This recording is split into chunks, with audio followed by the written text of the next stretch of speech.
Hey guys, welcome to the third vlog. We've moved on from depressing lockdown week and now we have the idea that we're in it for the long haul. Some of you have been asking, how long will this go on for? How long can we hold on? And the answer is we don't know, and only God knows.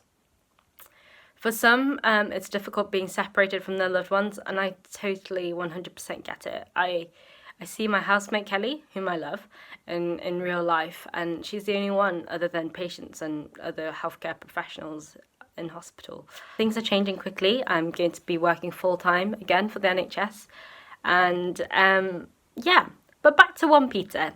So far we've been walking through 1 Peter, and we've been vibing with this idea of being exiles, scattered Christians in a non-Christian environment. And again, for some of you, that is truer than ever if your family are non-Christians. And we've been looking at how to rejoice. I admit that week, for the second vlog, was the week lockdown was announced, and I'm a fluid everywhere kind of crier. And yeah, I was tear-stained pretty much that whole week, and trying to keep it together. But this week we're going to look at 1 Peter 1, chapter 1, verse 13 to 25. So guys, pause the video and give it a read. I've recruited people I've been keeping in contact with during lockdown to help us through this passage. So yeah, you get to see some faces which aren't mine in my vlog, which is quite exciting. I'm in sunny Singapore. It's 4 p.m. right now. Yeah, it's 9 a.m. over here. Hey, yeah, so I came back home a couple of weeks ago, so I'm back living with my parents, working from home. I'm in my room in Hertfordshire, chilling at home.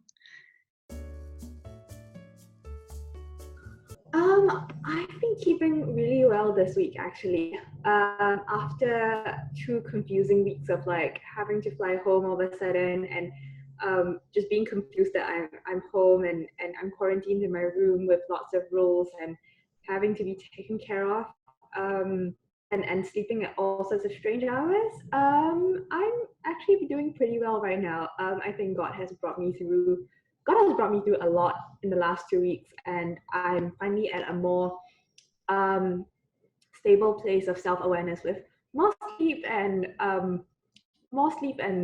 just more organized schedules, really. Yeah. Trying to be a ministry trainee remotely.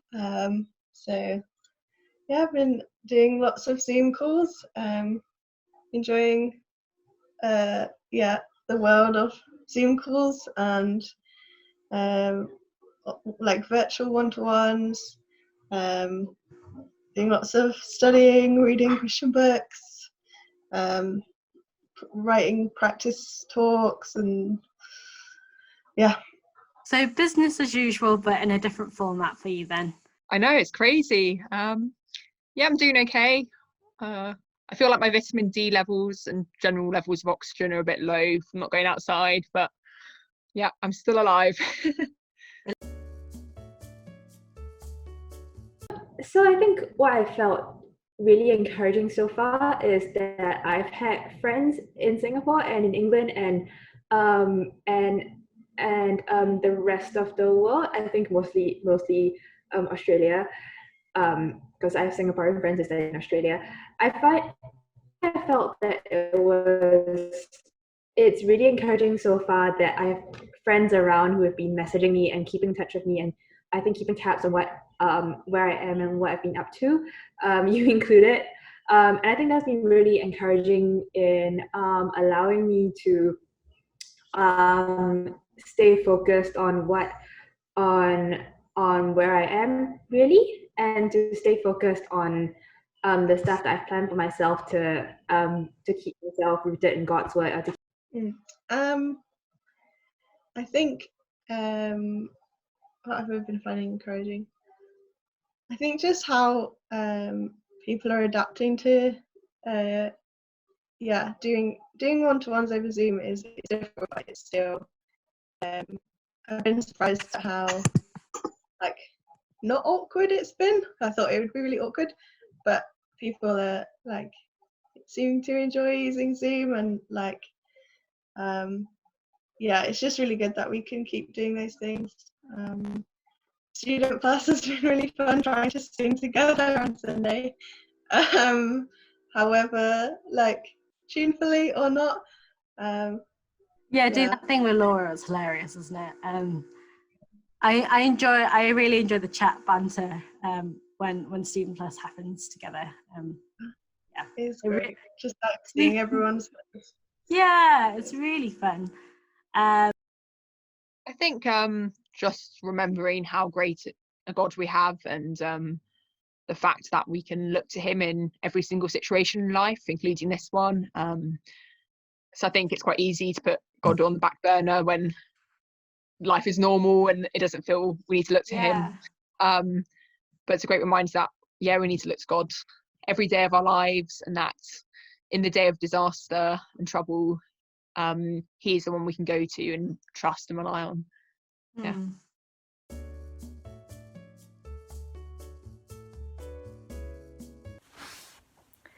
So Peter goes on in this section telling the exiles in a non-Christian space to not be conformed to this world, to prepare our minds for action, to be sober-minded. That seems quite difficult right now in the middle of COVID-19. Why all of a sudden, in the midst of all this struggle, should we even think about being holy? What are our motivations to do that? So where does Peter indicate to when he uses connectives like these? So I guess when you read therefore, you need to look at what it's there for. Woo! So I guess you would just like go back and look. I think what is the cause and effect. As Helen helpfully said, our first motivation is outlined in verse 1. We look backwards because of the word therefore. So what is it looking back to? Firstly, that we are elect exiles, that we are chosen by God, that we have a future living hope that we're born to through Jesus' resurrection, that we have a future inheritance that is kept secure for us, that will never spoil, perish, or fade, and that we have the revelation that is the gospel, why Jesus came. Those are our first sets of reasons for why we should be holy. And then in this section, we find that in verse 14, the further reasons that we should be holy is because that we are obedient children. That because God is holy and therefore we should be. We see that in verse 15. In verse 18, it says that we were ransomed. That means that we were bought by God to be free. And in verse 23, it says we're born again through God's living word. And those are the motivations. So right now, when we are looking at COVID-19 and thinking about why it should be important that we should live distinctively, set apart, even though no one else is looking, or so it seems. Those are the reasons why.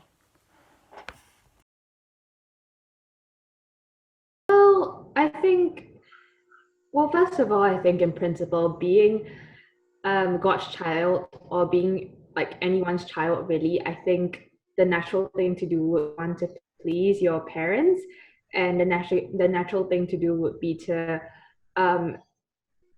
just want to make them happy. So I think with reference to verse 14, as obedient children conform to the passions of your former ignorance. I read that from the ESV, and I think with reference to that verse, I think what it means to my holiness more so as God's daughter and not just anyone's daughter is that I see this urge and this need to be to please God and what I do, and to not and with in line with that verse, it means it means pleasing God even though I don't feel like pleasing God. really. And I think it's making him happy, even if it means like foregoing some of the passions that I had when I used to be ignorant, and foregoing the passions that I still these days when I feel ignorant, really. Yeah. It's almost like rather than just following rules blindly, we have yeah, I guess that relationship means that it means more than just an instruction that's on a piece of paper. It's someone that loves us. And actually having that role of being a child means that we're kind of very privileged. And yeah, you're right about, yeah, I agree with that totally. That's awesome. Thanks, Gail.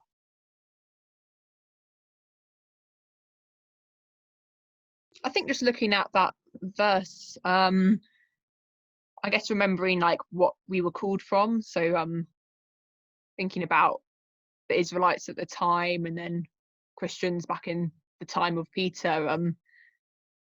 Christians were called, and the people of God were called out of a life of living differently, or like the pagans, and a life where they were rejecting God, and they were called to a life where they became God's people, and where God had rescued them from that way of life and slavery to sin. So there's a challenge to be holy, because holy means distinct and set apart. So there's a challenge to be set apart from that former way of life as Christians. And then there's a challenge of what we were called to. So we were called to be like God and to imitate him. So God is completely holy. And yeah, I always think of God's holiness as so bright and pure. It's like the sun, you can't go near it. And it's kind of that radiant holiness of God's, which is obviously really hard to emulate, and we're not going to achieve in this life. But I guess like the purpose of the Christian life is to become more like Jesus. So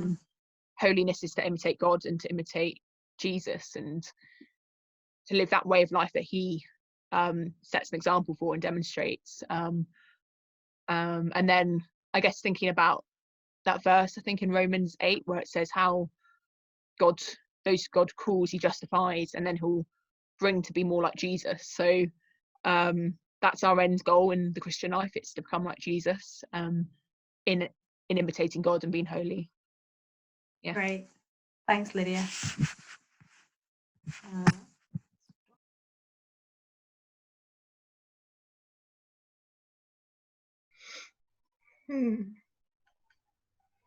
Well, I guess in this verse it talks about being born again of imperishable seed. So I guess being reborn into everlasting life. So maybe becoming a new person, being trusting in Jesus, like turning away from doing wrong things to doing right things, and having a new attitude towards God.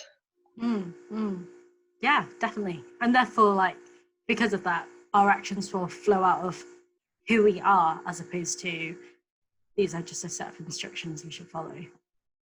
Great. Yeah. Thanks, Helen. Start recording.